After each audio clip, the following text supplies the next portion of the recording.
here we are. I turned down here at the next block. Thanks, mister. I'll get off there.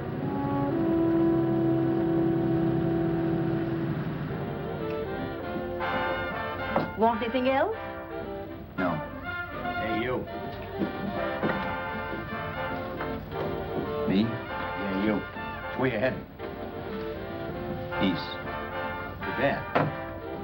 I thought if you was heading north, I might be able to help you out. I'm pushing the Salt Lake, and I don't like to ride it alone at night. I'm one of those guys that got to talk or I fall asleep. Oh, sure, now, my partner, he's got Lou to keep him company, but I ain't got nobody at all. Where you coming from? West. Yeah, sure, I know, but where, L.A.? Maybe.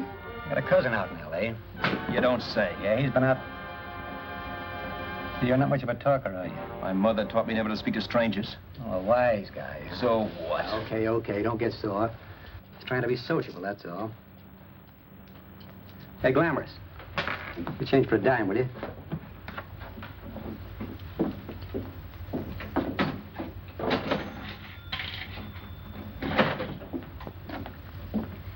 Let's have something quieter this time, Joe. My head's splitting. Is that what's wrong with it? Done with your coffee? No. And don't rush me, will you?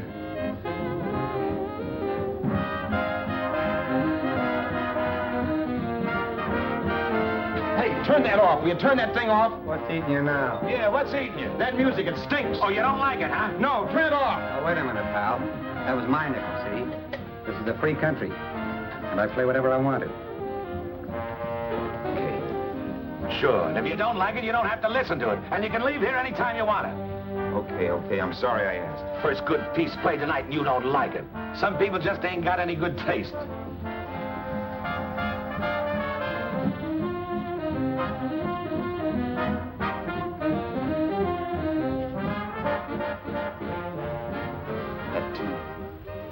That tune.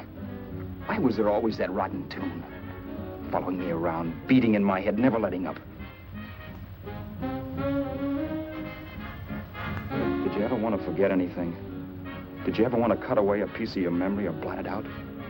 You can't, you know. No matter how hard you try. You can change the scenery. But sooner or later, you'll get a whiff of perfume or somebody will say a certain phrase or maybe hum something. Then you're licked again. I can't believe that you're in love with me. I used to love that song once. So did the customers back in the old Break of Dawn Club in New York. I can't remember a night when I didn't get at least 3 requests for it. Sue, she was always selling it too. Those were the days.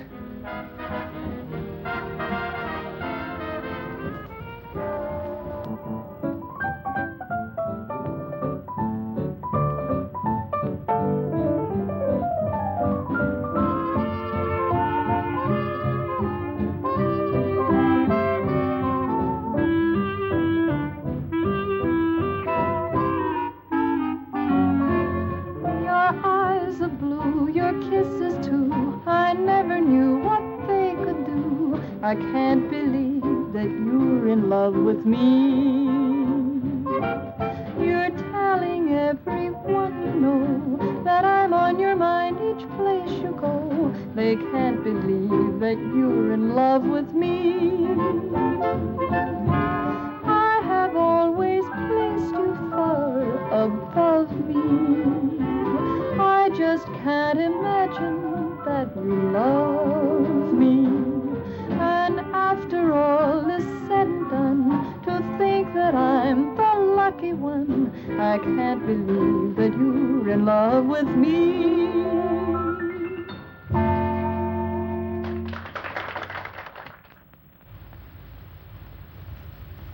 It wasn't much of a club, really.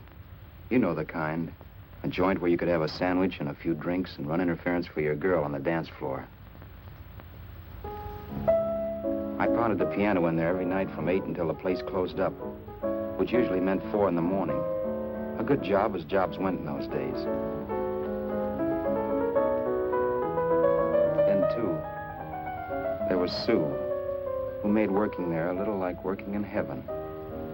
But how we felt about each other, well, there was nothing very unusual in that. I was an ordinary healthy guy, and she was an ordinary healthy girl, and when you add those two together, you get an ordinary healthy romance, which is the old story. Sure, but somehow, the most wonderful thing in the world.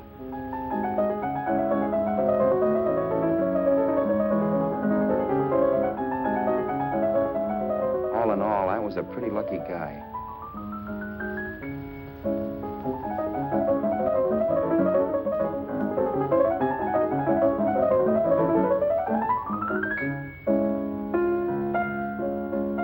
Mr. Paderewski, I presume. It's beautiful.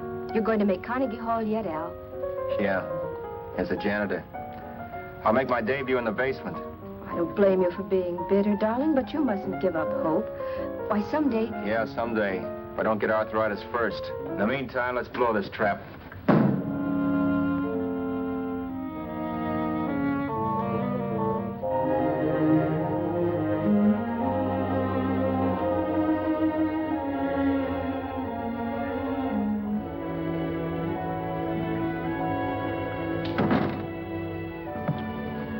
Like to get something to eat, hon? Oh, I don't think so, Al.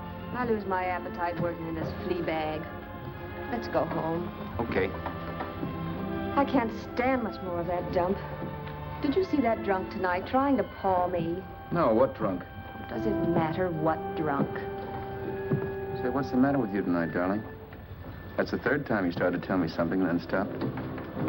We shouldn't have any secrets from each other, Sue. Next week, we're going to make with the ring and the license. You and me will be a team. Yes, that's right. In the Bush League. I don't get you. We've been struck out.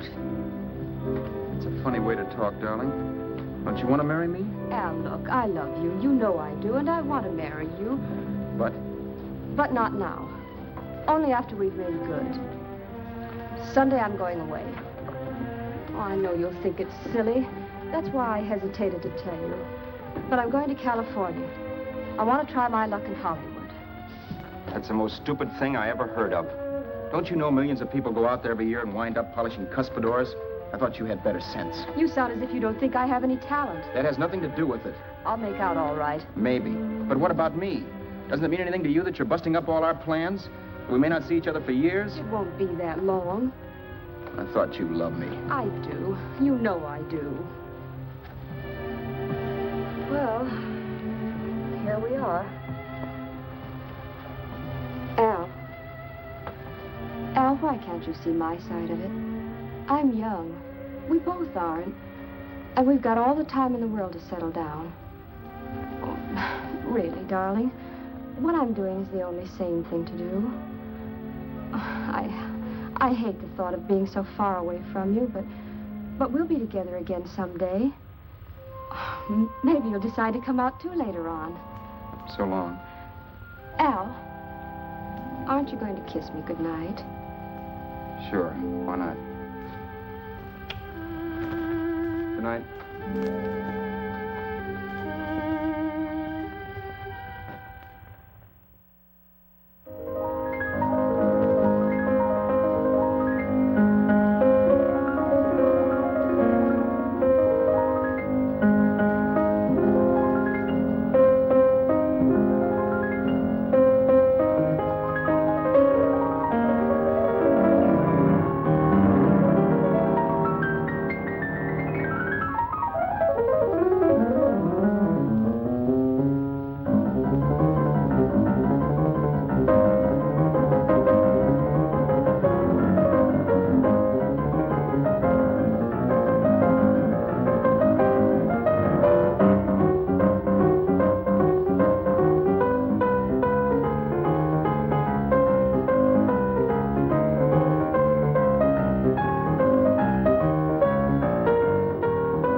Roberts. You hit the jackpot this time. $10. Thanks.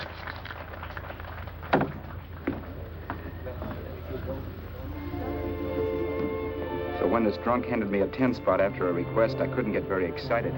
What was it, I asked myself? A piece of paper crawling with germs. It couldn't buy anything I wanted. It couldn't... Then I thought of something.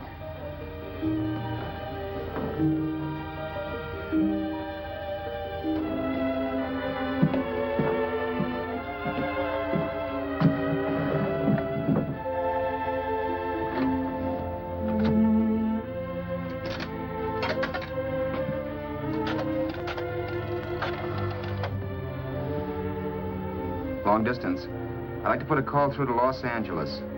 Miss Harvey. Sue Harvey, Harvey. The number is Crestview 65723.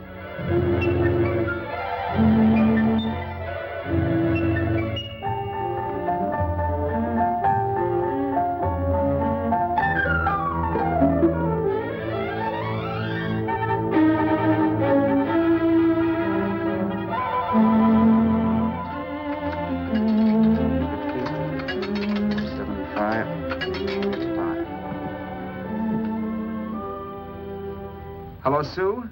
This is Al. Oh, baby, it's great to hear from you, too. What's that? You do? Oh, me too, darling.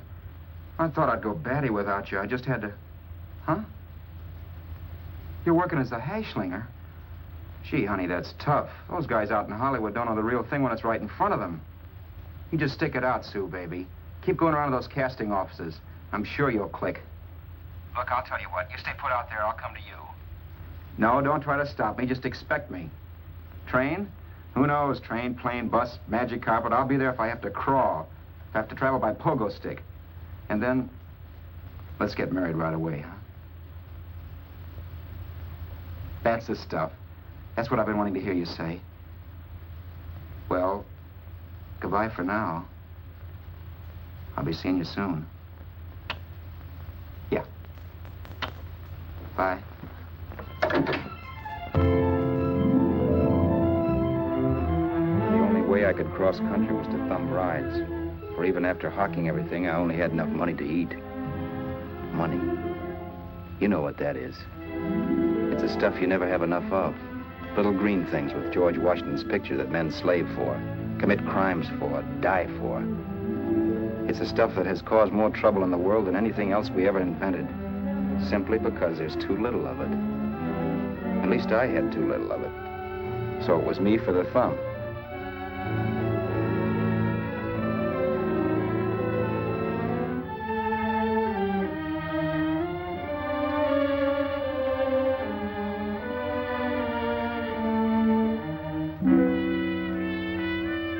Ever done any hitchhiking? It's not much fun, believe me. Oh, yeah, I know all about how it's an education, how you get to meet a lot of people and all that. But me, from now on, I'll take my education in college, or in PS 62, or I'll send $1.98 in stamps for 10 easy lessons.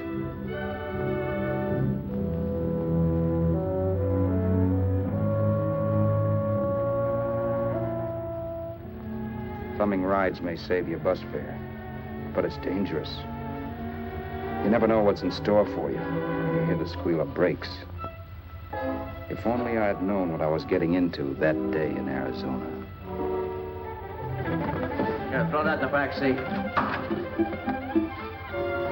Okay, let's go. Make sure that door's closed.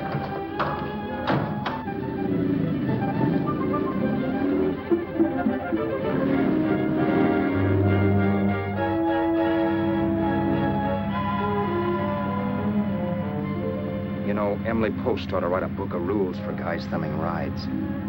Because as it is now, you never know what's right and what's wrong. We rode along for a little while, neither one of us saying anything. I was glad of that.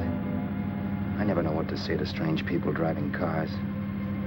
Then, too, you can never tell if a guy wants to talk. A lot of rides have been cut short because of a big mouth. So I kept my mouth shut until he started opening up. Hand me that little box, the compartment, will you, pal? Hold the wheel, will you?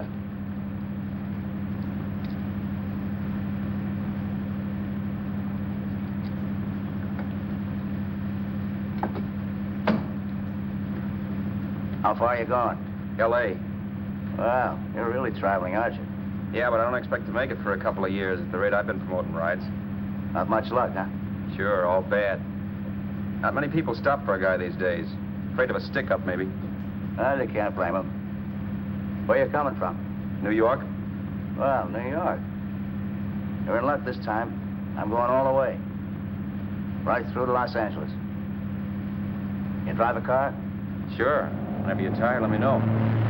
I'll holler. I guess at least an hour passed before I noticed those deep scratches in his right hand. They were wicked. 3 puffy red lines about 1/4 inch apart. He must have seen me looking at them because he said, Beauties, aren't they? They're gonna be scars someday. What an animal. whatever it was, it must have been pretty big and vicious to have done that. Right on both counts, New York. I was tussling with the most dangerous animal in the world. A woman. She must have been Tarzan's mate. Looks like you lost the bob. Certainly wasn't a draw. You know, there ought to be a law against dames with claws. Yeah. I tossed her out of the car in her ear. Was I wrong? Give a lift to a tomato, you expect her to be nice, don't you? Yeah. After all, what kind of dames some rides? Sunday school teachers? Yeah. A little witch. She must have thought she was riding with some fall guy. And me, who's been booking horses around racetracks since I was 20. I've known a million dames like her. 2 million. Yeah. Stopped the car, opened the door. Take it on the yard, the Duffy sister, I told her. That's the stuff. As that was done, huh? But if you want to see a real scar, brother, get a load of this. Wow. I got that one dueling. Dueling? Yeah, we're just kidding, of course. My dad owned a couple of Franco-Prussian sabers. Kept them on the wall for decorations. Well, one day, the kid and I took them down when the old man wasn't around. Had a duel. He got me in the arm here. Pretty mean cut. Infection set in later. Yeah, I can see that. Now, give me that box again, will you? Yeah.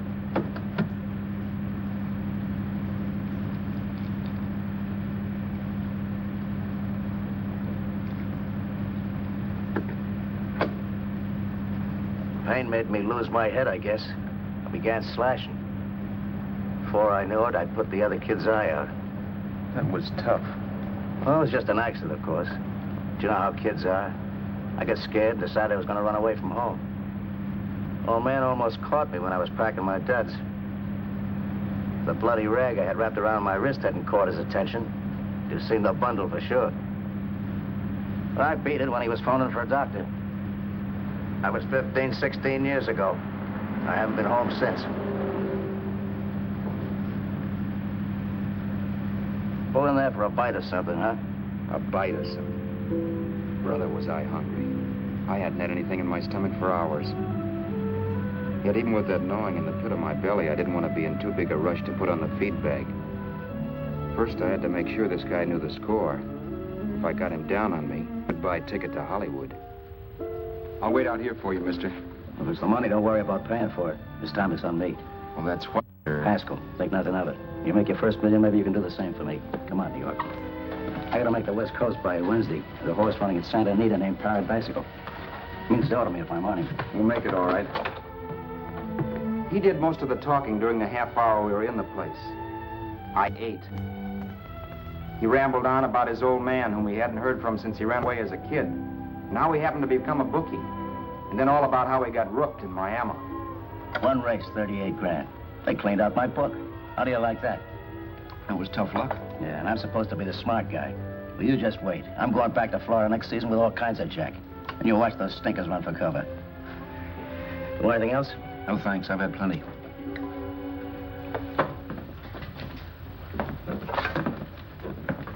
That check there, sister? Oh, just a minute. Your change, sir. Keep it, sister. Oh, thank you, sir. Call again. I'll be waiting outside for you when you finish work. Sharp check, huh?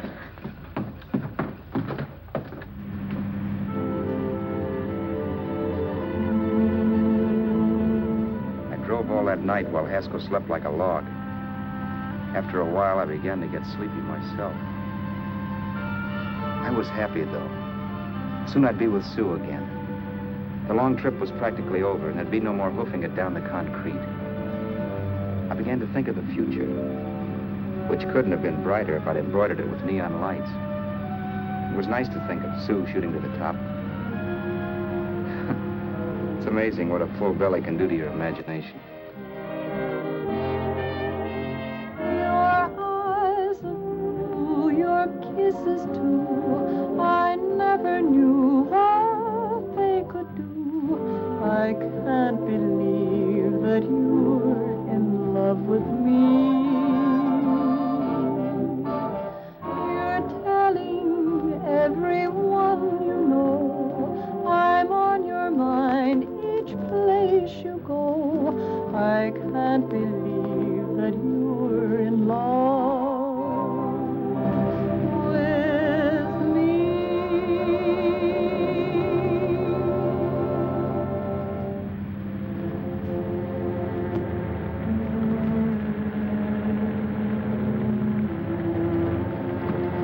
Mr. Haskell?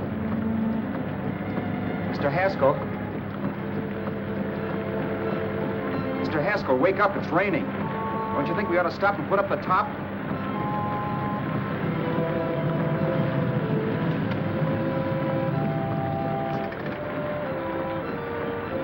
Mr. Haskell, I'm going to put up the top.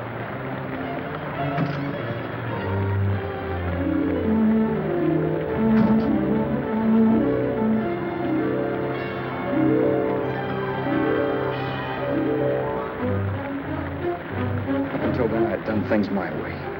But from then on, something else stepped in and shunted me off to a different destination than the one I had picked for myself. But when I pulled open that door... Mr. Haskell, what's the matter? Are you hurt? Are you hurt, Mr. Haskell? Start your sermon. I'll listen to it. But I know what you're going to hand me even before you open your mouths. You're going to tell me you don't believe my story of how Haskell died and give me that don't make me laugh expression on your smug faces. I saw at once he was dead, and I was in for it. Who would believe he fell out of the car? Why, if Haskell came too, which of course he couldn't, even he would swear I conked him over the head for his dough. Yes, I was in for it. Instinct told me to run, but then I realized it was hopeless. There were lots of people back down the road who could identify me. That gas station guy and the waitress. I would be in a worse spot then, trying to explain why I beat it. The next possibility was to sit tight and tell the truth when the cops came. But that would be crazy. They'd laugh at the truth. I'm not having my head in a noose. So what else was there to do but hide the body and get away in the car? I couldn't leave the car there with him in the gully. That would be like erecting a tombstone.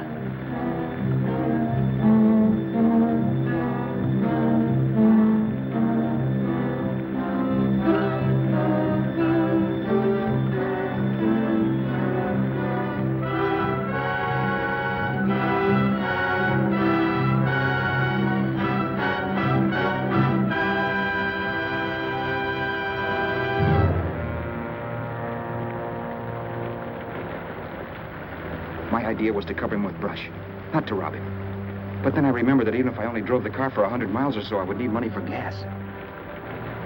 Besides, it was stupid of me to leave all that money on a dead man. Not only that, I'd have to take his driver's license in case I was stopped for something. I didn't like to think about it, but by that time I'd done just what the police would say I did, even if I didn't. My clothes. The owner of such an expensive car would never be wearing them. Some cop might pull me in on suspicion.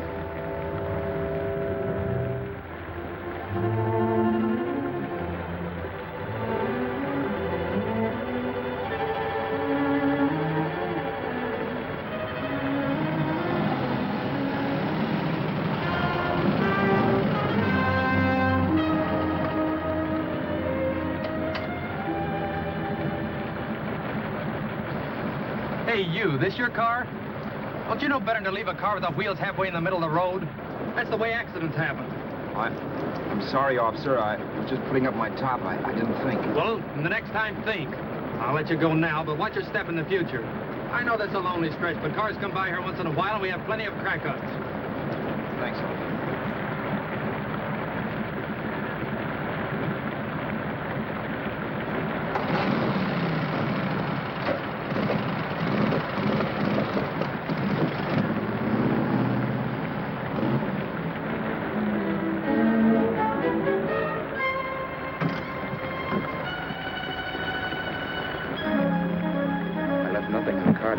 Robertson.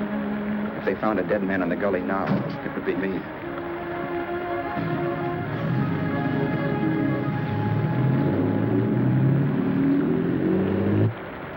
As I drove off, it was still raining, and the drops streaked down the windshield like tears.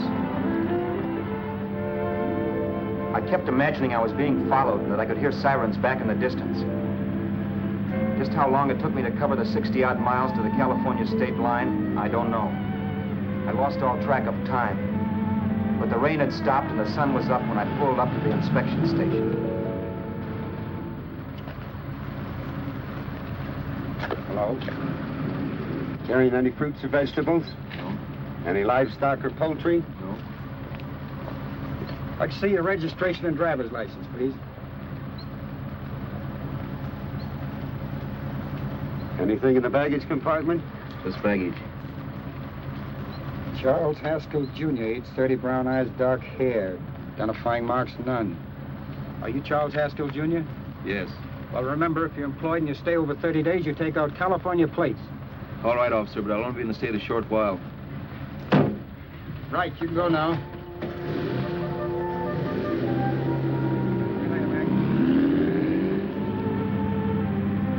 I couldn't drive any farther without some sleep. Cops or no cops, I knew I had to hit the hay and hit it hard. I was dead tired.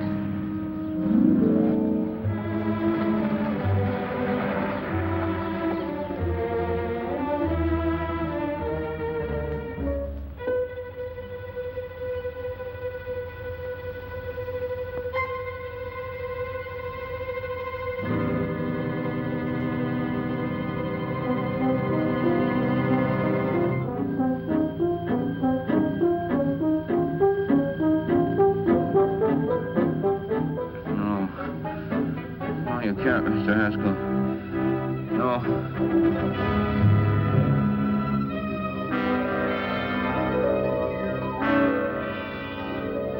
Mr. Haskell, you can't die.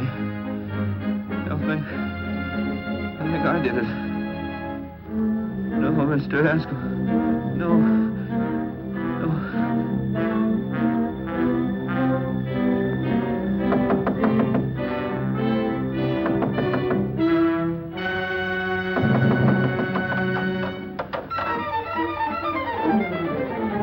Who's there?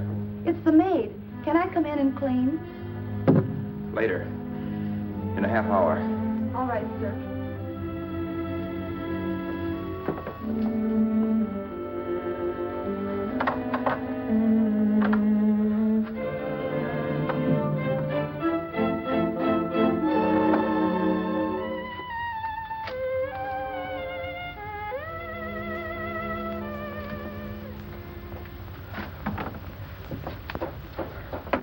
There was no time to lose. Every minute I had to be Charles Haskell was dangerous. And I'd have to be Charles Haskell until I got to some city where I could leave the car and be swallowed up.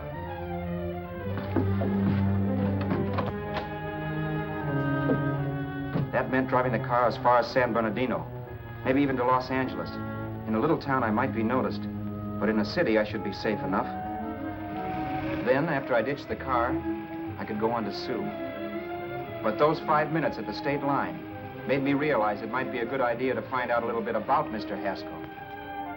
Then if anybody asked me questions, I could give the right answers.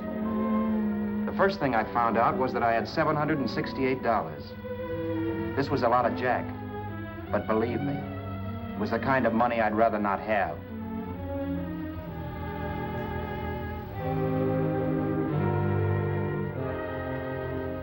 And then I found out from a letter Haskell was carting around in his bag that he wasn't the open-handed, easygoing big shot who went around buying dinners for strange hitchhikers.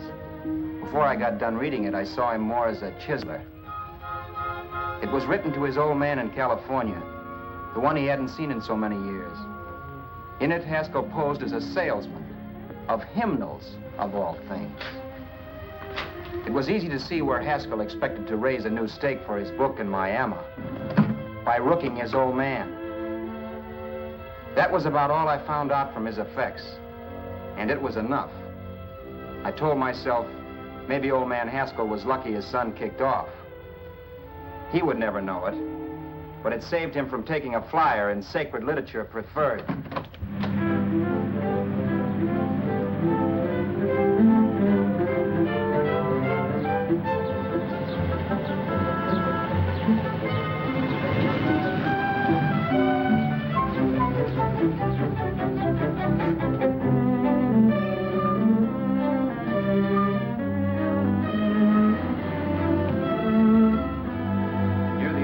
Desert Center, I pulled up for water. There was a woman. Hey, you! Come on if you want to ride.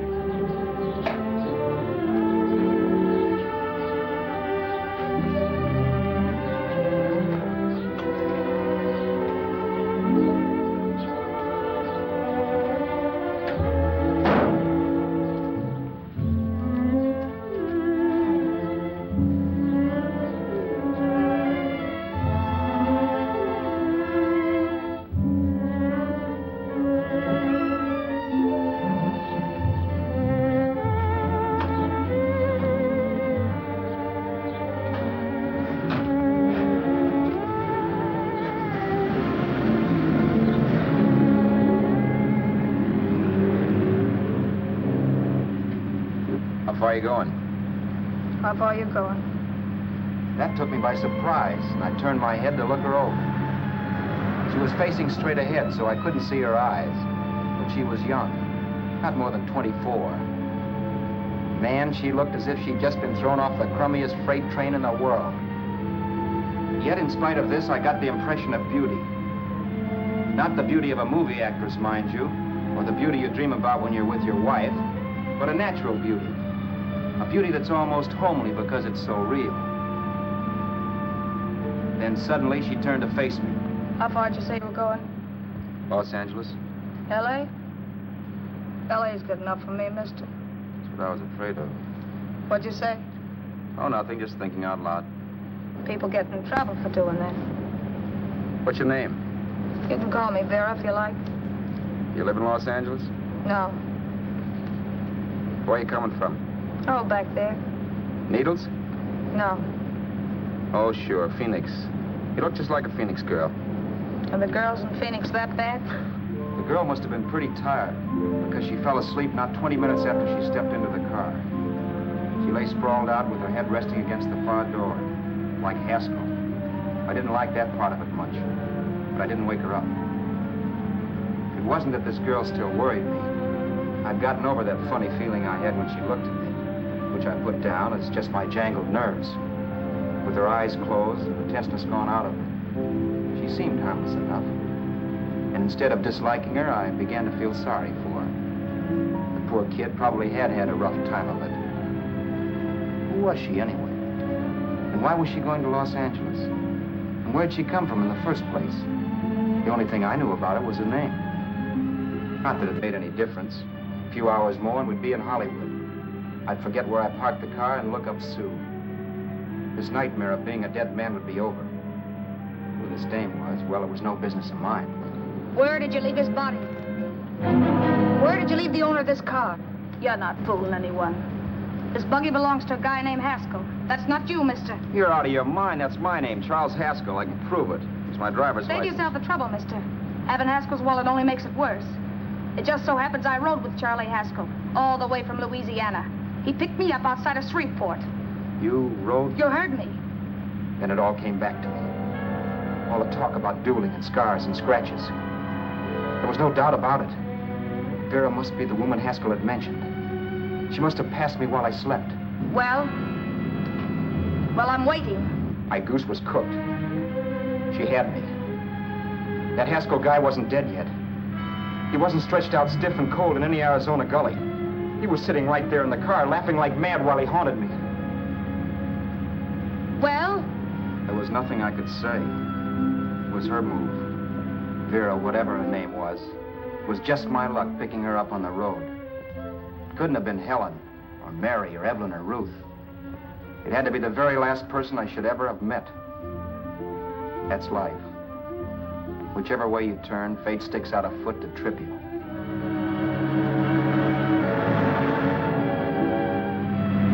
I told her everything everything, but she didn't believe my story.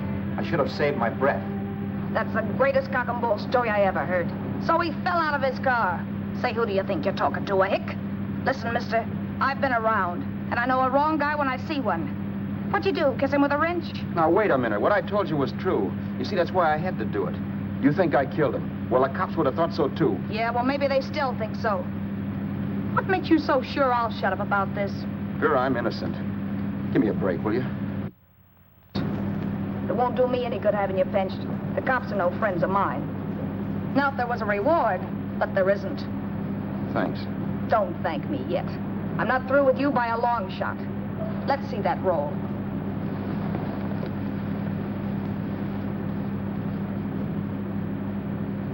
Is that all Haskell had? Isn't it enough? No, I thought he had more. Not that I know of. You can search me if you think I'm holding out on you. Well, maybe I will at that. He told me he was going to bet $3,000 on a horse named Paradisical on Wednesday at Santa Anita. He was stringing you along. He meant 300. Maybe. Sure, $3, 300. He was a piece of cheese, a big blowhard. Listen, mister, don't try and tell me anything about Charlie Haskell. Remember, I knew him better than you did. Okay, then you knew he was a four-flusher. That explains the $3,000 bet. I'm not so sure he didn't have that $3,000. Why should I believe you? You got all the earmarks of a cheap crook. Now, wait a Shut minute. up. You're a cheap crook and you killed him. For 2 cents, I'd change my mind and turn you in. I don't like you. All right. Don't get sore. I'm not getting sore. But just remember who's boss around here. If you shut up and don't give me any arguments, you'll have nothing to worry about. But if you act wise, well, mister, you'll pop into jail so fast it'll give you the bends. I'm not arguing. Well, see that you don't. You know, as crooked as you look, I'd hate to see a fella as young as you wind up sniffing that perfume that Arizona hands out free to murderers. I'm not a murderer. Of course you're not. Haskell knocked his own head off. He fell, that's how it happened, just like I told you. Sure, and then he made you a present of his belongings. I explained why I had to do skip that. it. Doesn't make a difference one way or another. I'm not a mourner. I liked Haskell even less than I like you. Yeah, I saw what you did to him. What do you mean? Well, scratches on his wrist. Sure, I scratched him. I'll say you did. So your idea was to drive the car a little way, maybe into San Bernardino, and then leave it. You weren't going to sell it? Sell it? You think I'm crazy? Somebody else's car? See, all I want to do is leave it somewhere and forget I ever saw it. Not only don't you have any scruples, you don't have any brains. I don't get you. Maybe it's a good thing you met me. You'd have got yourself caught, sure. Why, you dope. Don't you know a deserted automobile always rates an investigation? Huh? Look, the cops find a car. Then they get curious. They wonder where the owner is. So, all right, they don't trace Haskell. They trace you. I never thought of that. The only safe way to get rid of the car is to sell it to a dealer. Get it registered under a new name. Say, stop at the next store. I want to get a bottle and do some shopping before we hit L.A. Okay. As soon as we find a place, I'll drop you off and pick you up later. Nothing doing. You're coming in, too. From now on, you and I are like the Siamese twins. Have it your way. If I don't get the point. The point is, I don't want you to get lost. I'm not going to beat it if that's what you're afraid of. I'll say you're not. Well, I'm going to see that you sell this car so you don't get caught. Thanks. Of course, your interest wouldn't be financial, would it? You would want a small percentage of the profits. Well, now that you insist, how can I refuse? 100% will do. Fine. I'm relieved. I thought for a moment you were going to take it all. I don't want to be a hog. A few hours later, we were in Hollywood. I was recognizing places Sue had written about. It struck me that far from being at the end of the trip, there was a greater distance between Sue and me than when I started out. Vera wasn't kidding with that Siamese twins crack. She rented a little apartment as Mrs. Charles Haskell. When I objected to this, she explained that it was on account of the car. A dealer might think something was funny if he called and found we were using different names.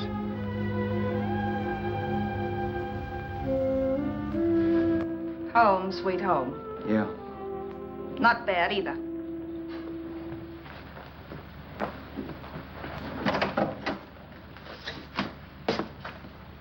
In case there's any doubt in your mind, I'll take the bedroom. Yeah. Sure is stuffy in here.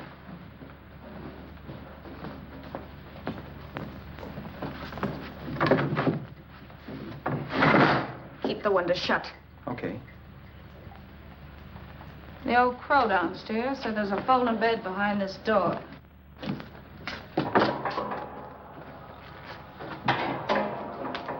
You know how to work it? I invented it. Some joint. One can't have everything.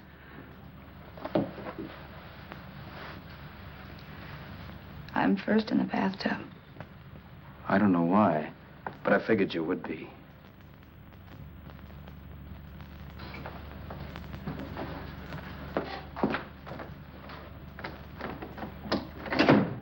Boy, oh boy. It sure feels good to be clean again. I must be 10 pounds lighter.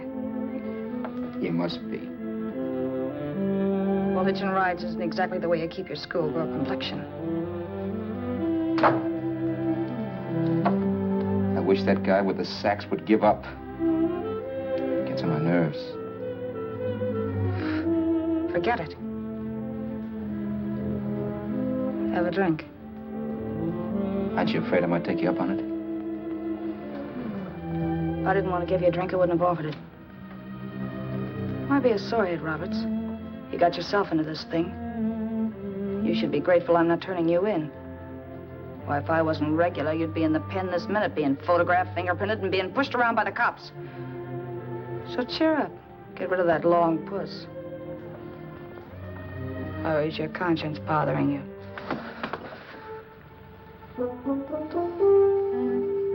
No. It isn't. Swell. That's the spirit. He's dead and no moment around will bring him back. Anyway, I never could understand this worrying about something that's over and done with. Now, look, Vera, for the last time, I didn't kill him. Haskell was a sick man. Maybe he was dead before he fell out of the car. I don't know. Sure. He died of old age. All right. So if it'll make you sociable, you didn't kill him.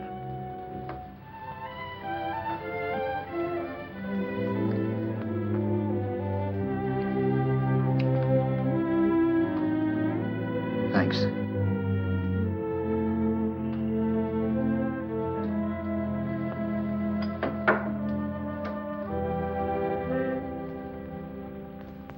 We're out of liquor, Roberts. Yeah. Too bad. I felt like getting tight tonight. Well, I think you succeeded. Am I tight? As a prima donna's corset. That's good. I wanted to get tight. Why? What have you got to get tight about? Oh, I don't know. Few things. Huh. You should have my worries. If I had your troubles, I'd stay sober. And I've got the key to that door. Yeah. Maybe you're right. I'm always right. You know, I don't like your attitude, Roberts. Well, there's a lot of things I don't like. Sure. But life's like a ball game. You gotta take a swing at whatever comes along before you wake up and find it's a ninth inning. You read that somewhere. That's the truth, Roberts. All you do is bellyache. Taking it easy and, well, trying to make the best of things. But maybe that's what's wrong with the whole world. Get the professor. People knock themselves out trying to buck fate. Now, take you, for instance. You're lucky to be alive. Why, suppose Haskell had opened your door. You'd be playing a harp now. Think of that. You think of it. I'm tired of thinking. There's plenty of people dying this minute. I would give anything to trade places with you. I know what I'm talking about. I'm not so sure. At least they know they're done for. They don't have to sweat blood wondering if they are. Your philosophy stinks, pal. We all know we're going to kick off someday. It's only a question of when. But what got us on this subject anyway? We'll be discussing politics next. Yeah. Where'd you hide the butts? On the table, sucker.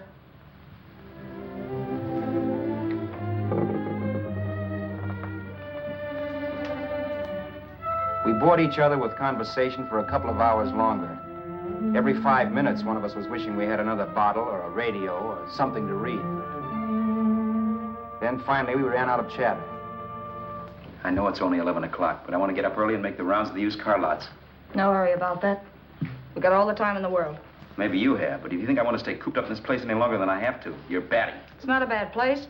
Paid plenty for diggings like this in New York. I wouldn't like it if it was the Ritz.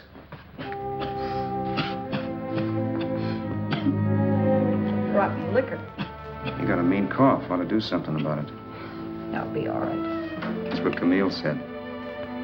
Who? Nobody you know. Wasn't that the dame that died of consumption? Yeah. Wouldn't it be a break for you if I did kick off? You'd be free with all Haskell's dough and car. I don't want to see anybody die. Not even me. Especially not you. One person died of me. If you did, well, that's all I need. You don't like me, do you, Roberts? Like you? I love you. My favorite sport is being kept prisoner. After we sell the car, you can go to blazes for all I care. But not until then.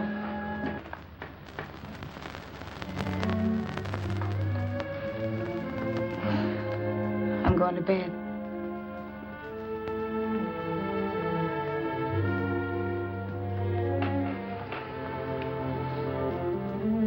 Good night, Roberts. Don't try and sneak away during the night. All the doors are locked. Anyway, if I find you gone in the morning, I'll notify the police. They'll pick you up. Don't worry, I know when I'm in a spot. Well, good night. I hope that portable rack isn't too uncomfortable for you. Don't lose any sleep over it, will you, Vera?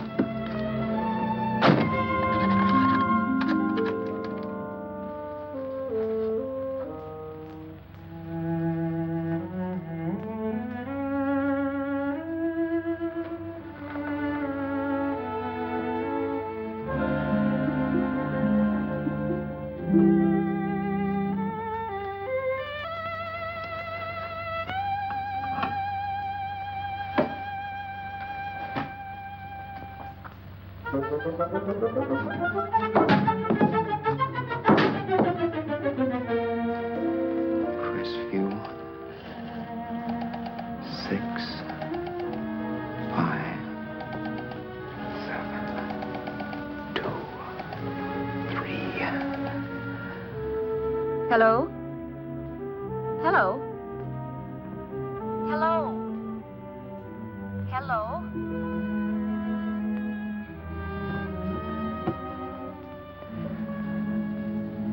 No. Not yet, darling. Tomorrow. Maybe. If this were fiction, I would fall in love with Vera, marry her, and make a respectable woman of her. Or else she'd make some supreme Class A sacrifice for me and die. Sue and I would bawl a little over her grave and make some crack about there's good in all of us. But Vera, unfortunately, was just as rotten in the morning as she'd been the night before. All right, I'm coming. Look, Vera, it's almost noon. So what? The dealers will be there all day? They'll be there all year, too, but it doesn't wait that long. Shut up. You make it like a husband. Well, do I rate a whistle? You sure do, but let's go. Let's go, let's go. I spent $85 in 2 hours preparing bait, and all you can say is let's go. Come on.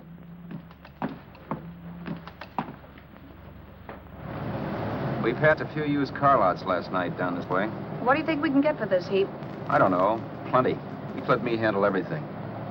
Think we can get $2,000? I don't know, but don't worry. I'll squeeze as much out of this guy as I can. If I let it go cheap without a fight, he might think we've stolen the car. And listen, don't make any slips and call me Roberts. That'll cook us. I don't need you to tell me that. You better just sit by and keep your mouth closed. Remember, we're both in the soup if anything happens. Forget it and drive.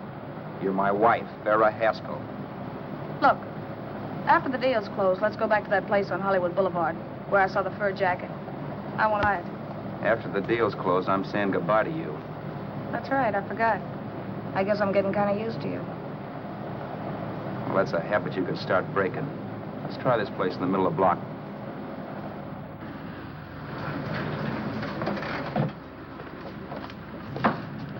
Good afternoon. What can I do for you? We're interested in selling a car. If the price is right. Well, if it's in good mechanical condition, it should blue book for about $1,600. Tony, take a look at this motor. $1,600. Are you kidding?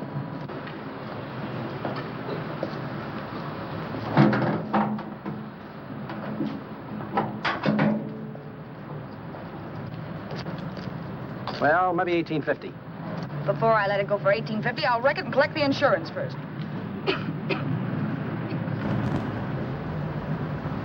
Lady, this motor's seen a lot of driving.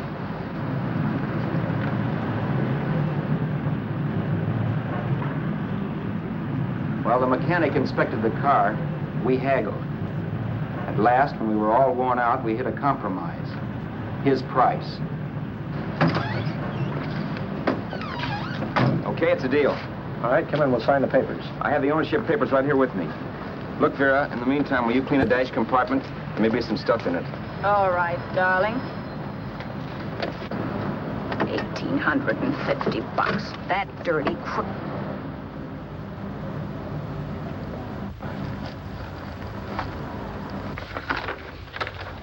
New York, huh? Yeah. But you bought the car in Miami? Yeah. Well, now let's see about the insurance. We can either have it transferred or canceled. What kind of insurance do you have, Mr. Haskell? Well, aren't all the papers there? I don't see any. Surely you know what type of insurance you carry in the car. The name of the company? Yeah, but, Well, if you'll just tell me the name of the company, I'd be very glad to take care of all the details. Well, Did you sign the papers yet? not yet. Well, don't. We're not selling the car. Well, wait a minute, Mrs. Haskell. Come on, darling. What's the matter? You changed your mind? Yes, I'm sorry. I guess I have. But, Vera... Let's go.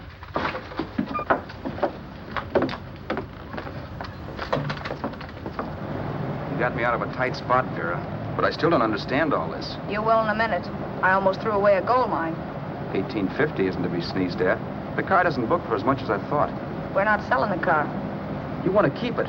Now, wait a minute, Vera. You said yourself I wouldn't be safe until the car was in someone else's name. I'd like to be free of this mess when I go. That's just it, Roberts. You're not going. There's a drive-in at the next corner. Pull in there and we'll get a bite to eat. And I'll explain. What is this, another one of your brilliant ideas?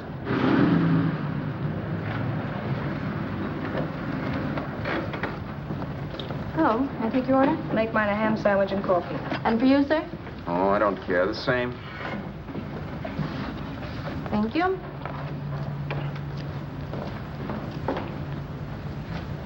Get this, Vera. I've been pretty patient so far. I've done everything you asked me to do, but no more. Shut up. You've taken Haskell's money, and you can have the dough we get from selling the car, but you're not going to keep me a prisoner. It's a good thing I bought the paper. Take a look at that. Vera, I'm in no mood. Read that.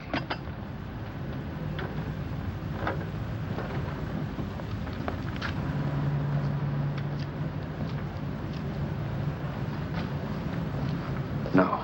Yes. No, I won't do it. Yes, you will. You think I'm crazy? It's impossible, I tell you. Excuse me.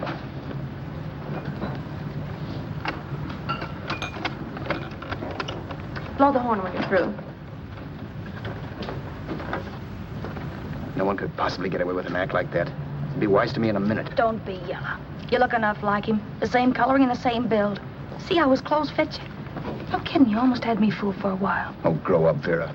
Don't you think a father knows his own son? And there must be other relatives. The father won't have to know you. We'll wait till he gives up the ghost. He's an old geezer and he won't pull through. And as far as other relatives are concerned, they haven't seen you in 15 or 20 years. Eat. I'm not hungry. And I won't do it. It's not as tough as it sounds. Remember, you've got all kinds of identification. His car, letters, license. I could never get away with it. It's the stupidest thing I've ever heard. The old boy has scads of dough. Look in the paper there. Personal fortune assessed at over $15 million. He'll leave plenty, I tell you. Maybe he cut off his son. How do we know? It's out, Vera. I won't have anything to do with it. I think you will. Look, Vera, I'll do anything within reason. But not that. So forget it. Or find yourself another stooge. You sap. You'll be fixed for the rest of your life as Charlie Haskell. You can take your inheritance and go away.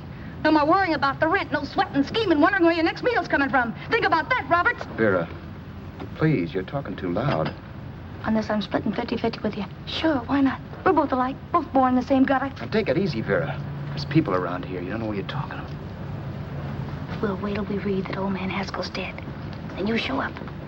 Like you read in New York that he was sick. No. Suppose he doesn't die. He will. I know he will. Something tells me.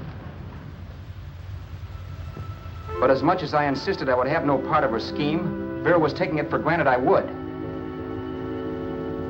Neither of us had our mind on the cards as we played that night. I knew we were just trying to kill time between newspaper editions. This was a death watch for Vera. Maybe it was for me, too. Don't you realize if I'm caught, they'll want to know where I got the car and stuff, and they'll have me on a murder charge. If you're smart, you won't get caught. I knock for 7. And if I'm caught, don't you realize you'll be out, too? 18 points. That gives me 30. How will I be out? You'll be out $1,850 we would have gotten on the car. Really, Vera, you'd be an awful chump if you threw away all that dough on a dizzy long shot. Let me sell the bus tomorrow. With the money it'll bring and what you've already got, a clever kid like you can run it up in no time. Then we'd both be in the clear. I'll be in the clear anyway. Maybe. But if I got caught, I'd get good and sore at you, you know. You mean you'd squeal? Well, no, not squeal exactly. Never mind what you meant. Even if you did tell the cops I was in on it with you, what could they do to me? They might give me the same medicine they gave you. Yeah. A rope. But I'm on my way now. All you'll be doing will be rushing it. All right. But think of the $1,850 you'd lose. You'd kick yourself along the block if I let it get away from you. I'll take the chance. Want another drink? You're being a goon. That's the way people wind up behind the 8 ball. Once they get a few dollars, they become greedy and want more. My. Caesar. Who? You know that Roman general? He got his for being greedy. He wasn't satisfied, so the final wind-up was he took the count. A couple of days ago, you didn't have a dime. Why, you were so broke you couldn't pay cash for a postage stamp. Now you've got almost $700 with $1,850 in the offing. Take my advice. Don't try for more. I'm tired of this game. Let's have some blackjack. Play solitaire. Okay, I will if that's the way you feel about it. That's the way I feel about it. Getting sore and throwing things won't help much, Roberts. I'm really doing you a favor. I help you out of a jam by keeping my mouth shut. I show you how to make some soft money. And what thanks do I get? Thanks. Sure. Or would you rather call the cops and told him you killed a man and stole his money? I didn't kill anybody. Yes, you did. No, I didn't. You know I didn't. All right, then. Suppose I call the cops. If you're innocent, what do you got to be scared of? Okay. Call them, you mutt. Go ahead and call them, see if I care. At least they'll give me a square deal. You want me to call them? You heard me. But I'm warning you. If I'm pinched, I'll swear you were in on it. I'll say that you helped me. If I fry, I'll get even with you. You wouldn't dare. You're chicken. Yeah? Then try it and see. Call them. Yeah. Okay, I will.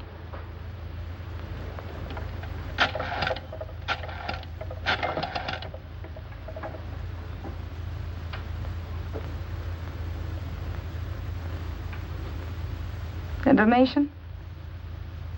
I want the number of the Hollywood police station. Okay, I got it, thanks. Wait a minute, Vera. You wouldn't do that. Well, wouldn't do that, and I'll show you if I would. Take it easy now. Let's talk this over. This was early in the evening, and the conversation, while hectic, was at least pitched low.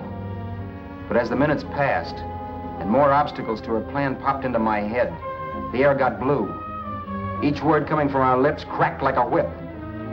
I reminded her that as Charles Haskell, I didn't even know my mother's name, where I'd gone to school, the name of my best friend, whether I had an Aunt Emma or not, my religion, and if I'd ever owned a dog.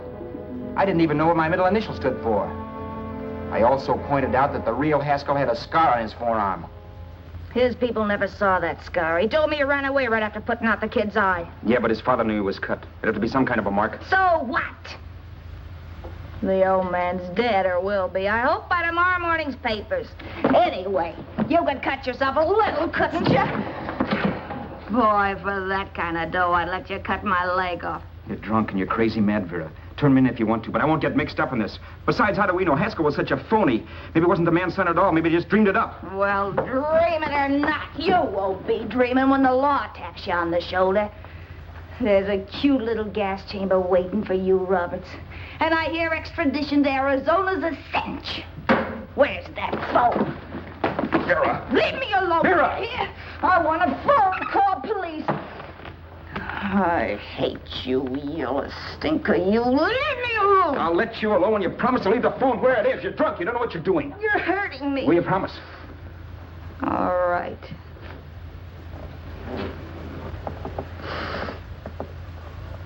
You hurt me. I'm sorry, but...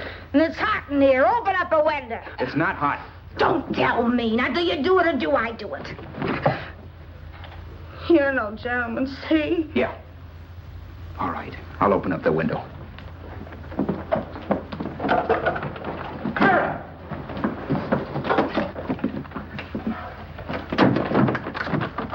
the door.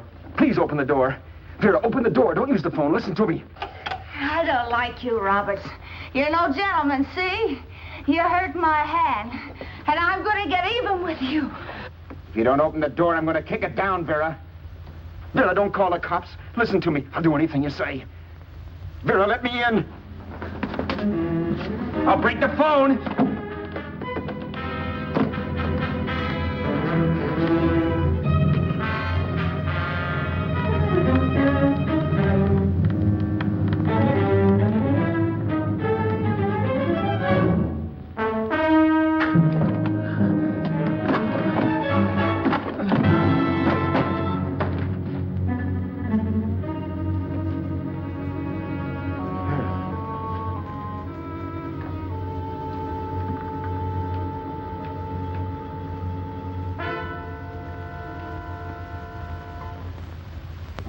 The world is full of skeptics. I know. I'm one myself. In the Haskell business, how many of you would believe he fell out of the car? And now, after killing Vera without really meaning to do it, how many of you would believe it wasn't premeditated? In a jury room, every last man of you would go down shouting that she had me over a barrel and my only out was force. The room was still. So quiet that for a while I wondered if I had suddenly gone deaf. It was pure fear, of course. And I was hysterical, but without making a sound. Vera was dead, and I was her murderer. Murderer. What an awful word that is. But I'd become one. I'd better not get caught. What evidence there was around the place had to be destroyed. And from the looks of things, there was plenty. Looking around the room at things we'd bought was like looking into the faces of 100 people who'd seen us together and who remembered me. This was the kind of testimony I couldn't rub out. No. I could burn clothes and hide bottles for the next 5 years. There'd always be witnesses. The landlady, for one. She could identify me. The car dealer, the waitress in the drive-in, the girl in the dress shop, and that guy in the liquor store. They could all identify me.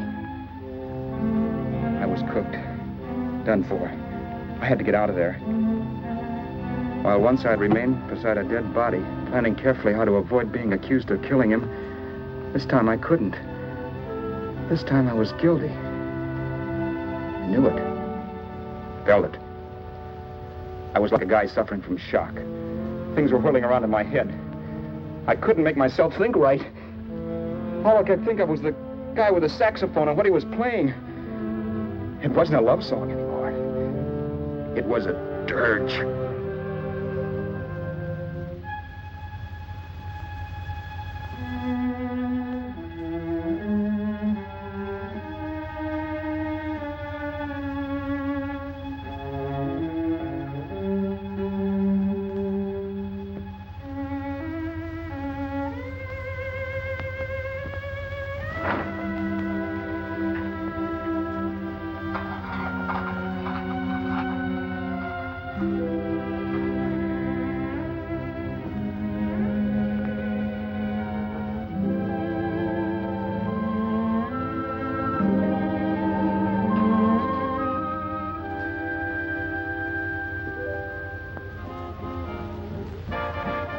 Problems weren't solved.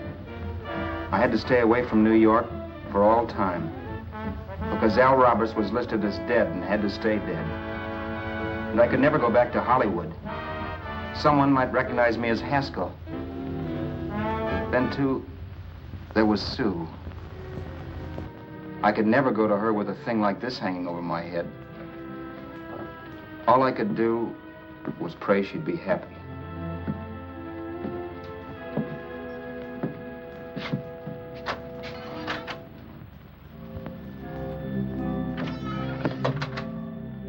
I was in Bakersfield before I read that Vera's body was discovered, and that the police were looking for Haskell in connection with his wife's murder. Isn't that a laugh? Haskell got me into this mess, and Haskell was getting me out of it. The police were searching for a dead man. I keep trying to forget what happened, and wonder what my life might have been if that car of Haskell's hadn't stopped.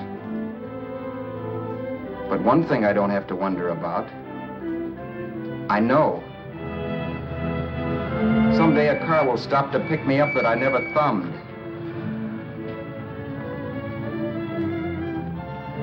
Yes. Fate, or some mysterious force, can put the finger on you or me for no good reason at all.